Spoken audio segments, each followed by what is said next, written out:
ರಾಜ್ಯದಲ್ಲಿರುವ ಅಂಗನವಾಡಿ ಕೇಂದ್ರಗಳನ್ನು ಮೇಲ್ದರ್ಜೆಗೆ ಏರಿಸಿ ಐಸಿಡಿಎಸ್ ಪ್ರತ್ಯೇಕ ನಿರ್ದೇಶನಾಲಯ ಮಾಡಿ ಪೌಷ್ಟಿಕ ಆಹಾರ ಬದಲು ಸಂಪೂರ್ಣ ಆಹಾರ ನೀಡಿ ಗೆಜೆಟಿ ಅನುದಾನದ ಬಿಡುಗಡೆಯಾಗಿ ಒತ್ತಾಯಿಸಿ 2018ರಿಂದ ಕೇಂದ್ರ ಸರ್ಕಾರದ ವೇತನ ಹೆಚ್ಚಿಸಿದ ಧೋರಣೆ ಖಂಡಿಸಿ ಮತ್ತು ಬಜೆಟ್ನಲ್ಲಿ ಅನುದಾನ ಹೆಚ್ಚಿಸಲು ಒತ್ತಾಯಿಸಿ 2 ದಿನಗಳ ಅಹೋರಾತ್ರಿ ಧರಣಿ ಸತ್ಯಾಗ್ರಹ ನಡೆಸಲಾಗುವುದು ಎಂದು ಸಿಐಟಿಯುನ ಕಾರ್ಯಾಧ್ಯಕ್ಷೆ ಶಾಂತಗಂಟಿ ತಿಳಿಸಿದರು.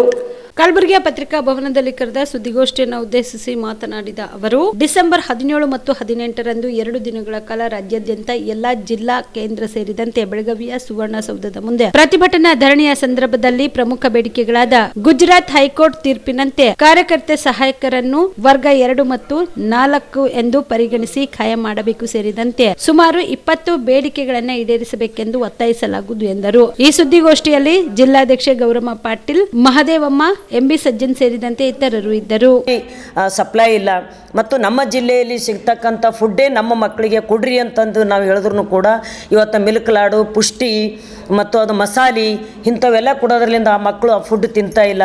ಫುಡ್ಡನ್ನು ಕೂಡ ಬದಲಾವಣೆ ಆಗಬೇಕು ಮತ್ತು ಗುಜರಾತ್ ಹೈಕೋರ್ಟ್ ಮೊನ್ನೆ ಅಂಗನವಾಡಿಯವರಿಗೆ ಖಾಯಂ ಮಾಡಬೇಕು ಅಂತ ಹೇಳಿಸಿರೋ ಒಂದು ಏನು ತೀರ್ಪು ಕೊಟ್ಟದ, ಅದಕ್ಕೆ ಸಂಬಂಧಪಟ್ಟಂಗೆ ನಾವು ಇಡೀ ದೇಶಾದ್ಯಂತ ಮತ್ತು ನಮ್ಮ ರಾಜ್ಯದಲ್ಲಿನೂ ಕೂಡ ನಾವು ಹೋರಾಟ ಮಾಡ್ತೀವಿ. ಇವತ್ತು 17-18 ಅಹೋರಾತ್ರಿ ನಾವು ಹೋರಾಟ ಮಾಡಿ ಅಧಿವೇಶನ ಏನು ಬೆಳಗಾವದಲ್ಲಿ ನಡೀತಾ ಇದೆ, ಅಲ್ಲಿ ನಮ್ಮ ಬೇಡಿಕೆಗಳ ಬಗ್ಗೆ ಚರ್ಚೆ ಆಗಬೇಕಂತೇಳಿ ಜಿಲ್ಲಾಧಿಕಾರಿಗಳ ಮುಖಾಂತರ ನಾವು ಮನವಿ ಪತ್ರ ಕೊಡ್ತೀವಿ. ಇಡೀ ಕಲಬುರಗಿ ಜಿಲ್ಲೆಯಲ್ಲಿ ನಾವು ಒಂದು 5,000 ಜನ 17 ಮತ್ತು ಡೇ ನೈಟ್ 17-18 2 ದಿನಗಳ ಕಾಲ ಹೋರಾಟ ಮಾಡಿ ಸರ್ಕಾರಕ್ಕೆ ನಾವು ಮನವಿ ಪತ್ರ ಕೊಟ್ಟು ಅಧಿವೇಶನದಲ್ಲಿ ನಮ್ಮ ಬಗ್ಗೆ ಚರ್ಚೆ ಆಗಬೇಕು ಮತ್ತು ಸ್ಥಳೀಯ ಲೆವೆಲ್ ಏನು ನಮ್ಮ ಜಿಲ್ಲೆ ಸಮಸ್ಯೆಗಳು ಏನವ ಆ ಸಮಸ್ಯೆ ಇಟ್ಕೊಂಡು CDPO, ಪ್ರೋಗ್ರಾಮ್ ಆಫೀಸರ್, ಉಪನಿರ್ದೇಶಕರು, DD ಮತ್ತು PW ಆಫೀಸರ್ಗಳು ಕೂಡ ಅಂಗನವಾಡಿ ಪ್ರಮೋಷನ್ಗೆ ಏನು ಡಿಸ್ಟೆನ್ಷನ್ ಕೊಡ್ತಾರೆ, ಒಂದು ಸಲ 2 ಕಿಲೋಮೀಟ್ರ್ ಕೊಡ್ತಾರೆ, ಇನ್ನೊಂದು ಸಲ 5 ಕಿಲೋಮೀಟ್ರ್ ಕೊಡ್ತಾರೆ, ಹಿಂಗೆ ಹಲವಾರು ಪ್ರಾಬ್ಲಮ್ ಮಾಡಿದ್ದಾರೆ. ಈ ಎಲ್ಲ ಇಲಾಖೆ ಅಧಿಕಾರಿಗಳ ಜೊತೆ, ಜಿಲ್ಲಾಧಿಕಾರಿಗಳ ಜೊತೆ ಮತ್ತು ಸಂಘಟನೆಯಿಂದ ನಮ್ಮದು ಒಂದು ಮುಖ್ಯವಾಗಿ ಸಭೆ ಆಗಬೇಕಂತೇಳಿ ಕಿಸಿರು ನಾವು ಆ 17-18 ಹೋರಾಟದಲ್ಲಿ ಒತ್ತಾಯ ಮಾಡಿ ನಮ್ಮ ಏನು ಒಂದು 20 ಬೇಡಿಕೆಗಳ ಬಗ್ಗೆ ನಾವು ರಾಜ್ಯ ಮತ್ತು ಕೇಂದ್ರ ಸರ್ಕಾರಕ್ಕೆ ಜಿಲ್ಲಾಧಿಕಾರಿಗಳ ಮುಖಾಂತರ ಮನವಿ ಮಾಡ್ತೀವಿ. ಜಿಲ್ಲೆಯ ಸಮಸ್ಯೆ ಬಗ್ಗೆ ಒಂದು ಸಭೆ ಜಿಲ್ಲಾಧಿಕಾರಿಗಳ ಮುಖಾಂತರ ಆಗಬೇಕು ಅಂತೇಳಿ ಕಿಸಿರು ನಾವು ಈ ಒತ್ತಾಯವನ್ನು ಈ ಪತ್ರಿಕಾಗೋಷ್ಠಿಯಲ್ಲಿ ಮಾಡ್ತಾ ಇದ್ದೀವಿ. BPL ರೇಷನ್ ಕಾರ್ಡ್ ಹಾಗೂ ಆಯುಷ್ಮಾನ್ ಕಾರ್ಡ್ ಫಲಾನುಭವಿಗಳಿಗೆ ಸುಜಿನಿ ಆಸ್ಪತ್ರೆಯಲ್ಲಿ ಉಚಿತ ಚಿಕಿತ್ಸೆ. ಕಲಬುರಗಿಯಲ್ಲಿ ಸ್ತ್ರೀ ರೋಗ ಹಾಗೂ ಮಕ್ಕಳ ಚಿಕಿತ್ಸೆಗಾಗಿಯೇ ಪ್ರತ್ಯೇಕ ಆಸ್ಪತ್ರೆ ಪ್ರಾರಂಭ.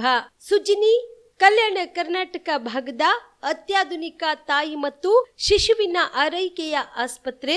ಸ್ತ್ರೀ ರೋಗ ತಜ್ಞ ಖ್ಯಾತ ವೈದ್ಯರು ಹಾಗೂ ಮಕ್ಕಳ ತಜ್ಞ ಖ್ಯಾತ ವೈದ್ಯರ ತಂಡದಿಂದ ಕಡಿಮೆ ದರದಲ್ಲಿ ಚಿಕಿತ್ಸೆ, ವಿಶ್ವ ದರ್ಜೆಯ ಉಪಕರಣಗಳ ಮತ್ತು ಅತ್ಯಾಧುನಿಕ ICU, NICU ಹಾಗೂ ಇತರೆ ಸೌಲಭ್ಯಗಳಿಂದ ಮಕ್ಕಳಿಗೆ ಗುಣಮಟ್ಟದ ಆರೈಕೆ. ಸುಜಿನಿ ಆಸ್ಪತ್ರೆಯಲ್ಲಿನ ಸೌಲಭ್ಯಗಳು: ದಿನದ 24 ಗಂಟೆಯಲ್ಲಿ ತುರ್ತು ಸೇವೆ, ಹೈ ರಿಸ್ಕ್ ಗರ್ಭಧಾರಣೆ, ಒಬೆಸ್ಟ್ರಿಕ್ ICU, ನವಜಾತ ಮತ್ತು ಶಿಶು ICU, ಶಿಶು ಸಂಬಂಧಿತ ಶಸ್ತ್ರಚಿಕಿತ್ಸೆ, ಲ್ಯಾಪ್ರೋಸ್ಕೋಪಿ, ಲಸಿಕಾಕರಣ, ತಜ್ಞ ವೈದ್ಯರ ಸಲಹೆ, ಡಯಾಗ್ನೋಸ್ಟಿಕ್ ಮತ್ತು ಅಲ್ಟ್ರಾಸೌಂಡ್ ಸೇರಿದಂತೆ ಅನೇಕ ಸೌಲಭ್ಯಗಳು ನಿಮ್ಮ ಸುಜಿನಿ ಆಸ್ಪತ್ರೆಯಲ್ಲಿ ಲಭ್ಯ.